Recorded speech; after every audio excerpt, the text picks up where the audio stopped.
All right, here's the story. I started doing stand-up comedy when I was 14. I'll never forget the first time I was on stage. The guy that introduced me was a guy named J.T. Newton.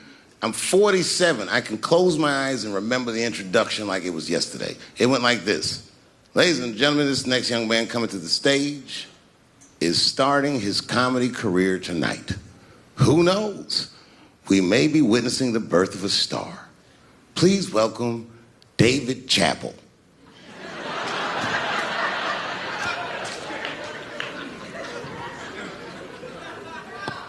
From the first time that I ever held a microphone, I was sure this was it. I knew I was home. I knew I had found my thing. And my God, man, I was a child. I got good. Matter of fact, I was good from the moment I started. And I'm not saying this to be a braggart. I'm telling you the truth. These old niggas was in awe of me. How is this little boy so poised? They used to say. I was. I mean, you know, I got better, but it started out good. About a year into it, when I was 15 years old, I had written a joke during the AIDS epidemic about having a Goodyear condom. Something, I don't even remember the joke. Something about an industrial strength condom by Goodyear. I just remember all the comedians really liked that joke. And there was an older comedian. And he came to me one night after the show, after he saw the joke, and he said, listen, I got an audition at another comedy club, and I was wondering, do you mind if I do that joke? I just want to borrow it. Now, I'm a kid. I don't know any better. I'm like, borrow it? Well, I guess, sure, if it'll help your career. I let him do the joke. And then weeks later, I was waiting to go on in a comedy club, and he went on before me, and he did the joke. And after the show, I pulled him aside, and I said, hey, man, I don't mind you borrowing my jokes, but you got to give them back. He said, oh, I forgot to ask you. He goes, let me buy that joke from you for $50. And I said, man, I'd do it, but I'm just starting out. I need all the material I can get. The idea being that the more material I can accumulate, the faster I'll be able to make money for my work. I said, I can't do it. I want my joke back. I'll never forget this. Remember, I was a 15-year-old child. This guy was a grown-ass man. He stood up over me so I could see how big he was. And he said to me, really? I can just take it. And he did. I got scared because I was a child. But I never forgot that. I never forgot that. I was 15 years old. I'm 47 now. I think about this guy all the time. When I look at my own kids and I see how young and innocent they are, I can't believe someone did that to me. And I don't think about it every day because that was the worst thing that happened to me. I think about it every day because that was the first time that someone ever did that to me. But in my career, it has happened many, many times since, where someone would intimidate me or scare me and take something that I believe was mine. I'll tell you another story. Now I'm 18 years old. I'm living in New York City, and I just finished my first road tour, which was a very difficult tour. I'll spare you the details. Now I'm back in New York, but my rent is paid, thank God. And I have $60 to my name, and a woman that I had met in Pittsburgh, a bad Dominican bitch,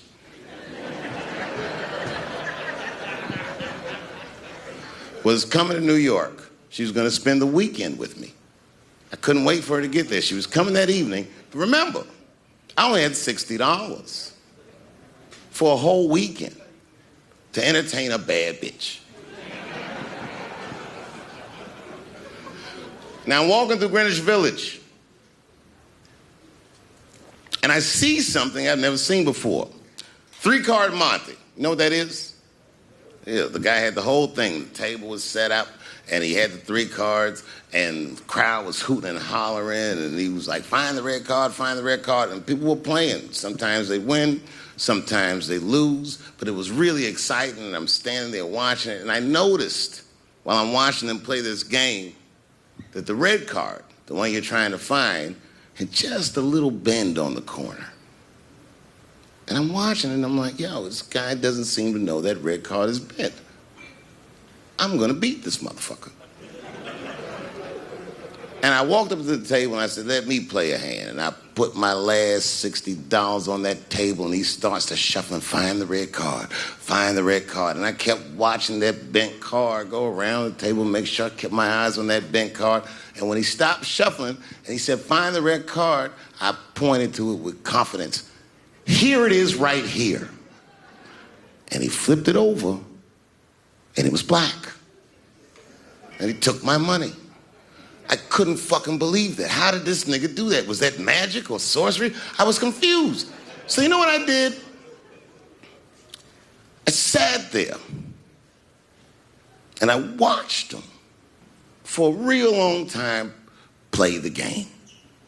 And I realized that all those people who was doing all that hooting and hollering and betting, my God, they were his friends. They were in on the whole thing. I felt so wronged. I felt so stupid. And then the next sucker came up to the table and was about to put his money down. And I said, fuck that, man. Don't put your money there. All these niggas is in on it. It's a trick. And when I said that, the guy that was dealing, and this motherfucker was huge, snatched me up by my collar. Feel how strong he was when he grabbed me. I was a skinny little guy. And he was gonna maul me. And the only reason he didn't, I'm sure, is because he saw the fear in my face. And that fear, he looked at me. I saw his eyes go from hard to soft. He softened. Then he looked at me like the way a father would look at a child.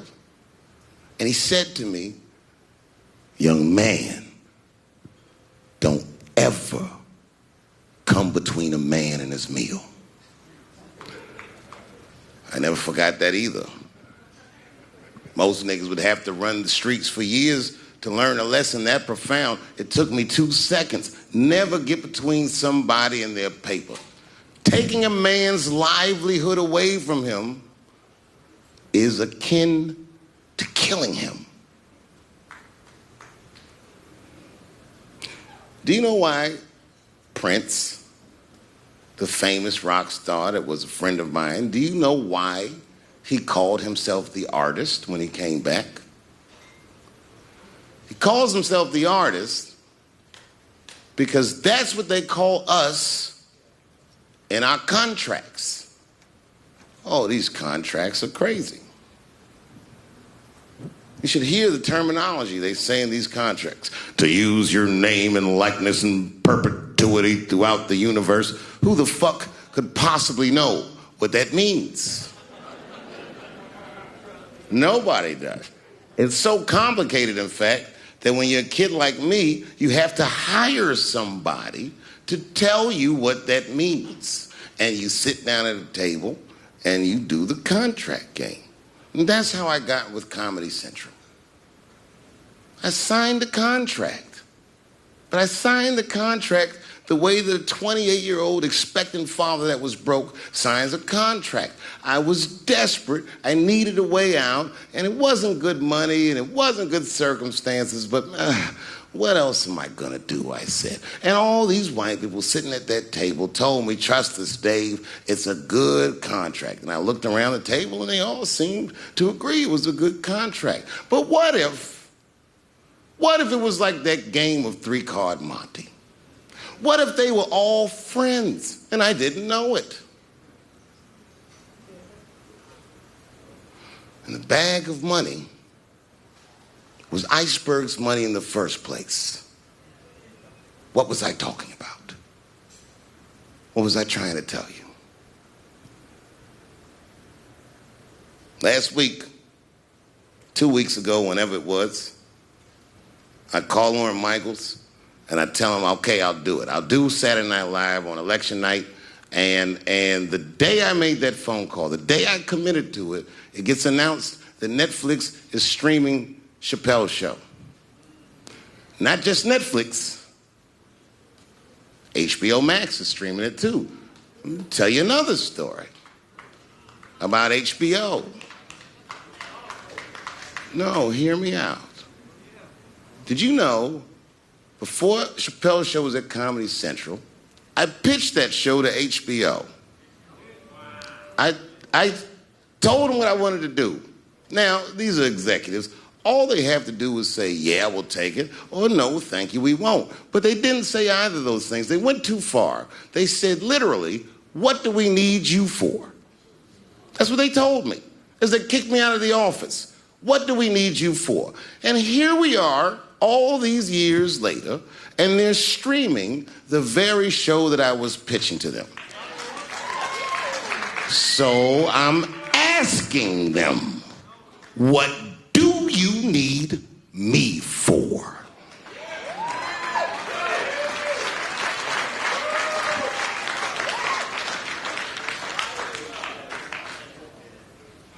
People think I made a lot of money for Chappelle's show. When I left that show, I never got paid. They didn't have to pay me because I signed the contract. But is that right? I found out that these people were streaming my work, and they never had to ask me, or they never had to tell me. Perfectly legal because I signed the contract. But is that right? I didn't think so either. That's why I like working for Netflix. I like working for Netflix because when all those bad things happened to me, that company didn't even exist.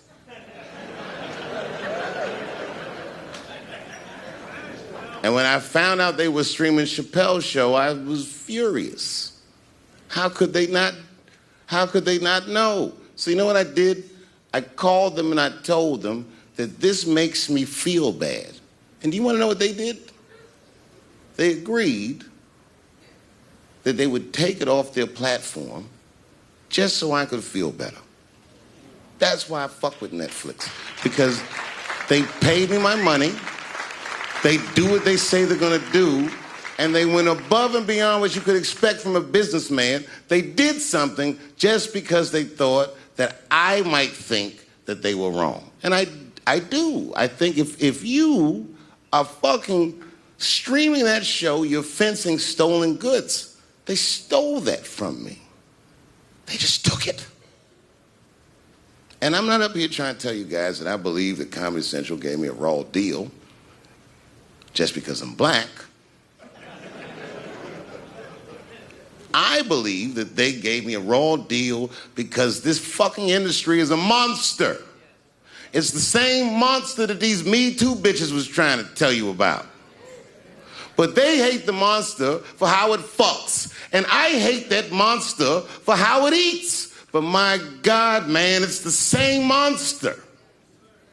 When I quit the show, all my friends would say, well, fuck them, Dave. Why don't you just do Chappelle's show at another network? Yeah. And why doesn't a slave run from one plantation to another plantation because the master over there might be nicer? My God, man, I was trapped. You know what? Tell you the truth. I've even thought about coming back and doing another Chappelle show. Well, but if I do, I can't call it Chappelle's show because my name and likeness is being used by them in perpetuity throughout the universe. It's in the contract.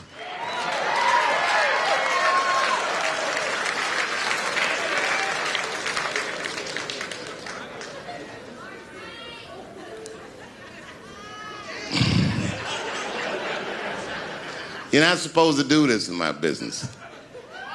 I'm up here doing something that nobody else in this business has the balls to do. I'm telling you something that you need to know. I'm trying to explain to you what you're seeing. You don't understand what you're seeing. I am publicly flogging a network. And I know that this network niggas, they watching me and they saying, why are you doing this so publicly? Doesn't feel good to be flogged publicly. Oh, believe me, I know. I know exactly how that feels. When I quit my show, they said I was crazy. What was crazy about it? I just didn't want to do it anymore.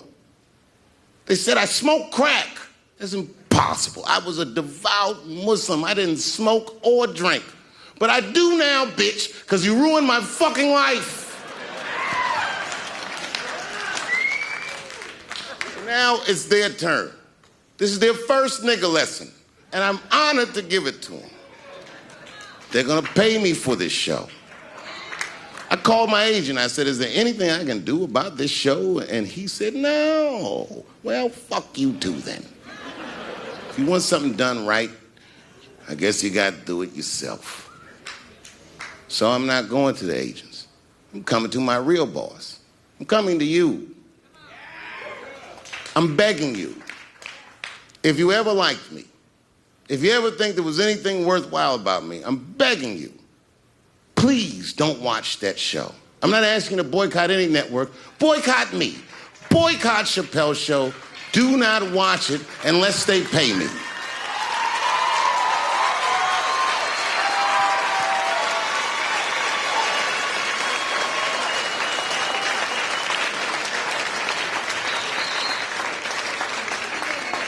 If you're a shareholder at Viacom, then I'm talking to you. Because all that shit that they do to us, well, they do everything for their shareholders. That's what they told me. So if you're a shareholder in that company, tell them it's wrong. And if you don't believe that it's wrong, then fuck you too. You should know what's in the hot dogs you eat. Now, there's probably a bunch of people at Comedy Central and Viacom and all these places that have no idea what I'm talking about. They've all either quit or been fired or got Me Too'd or something. Them niggas is gone.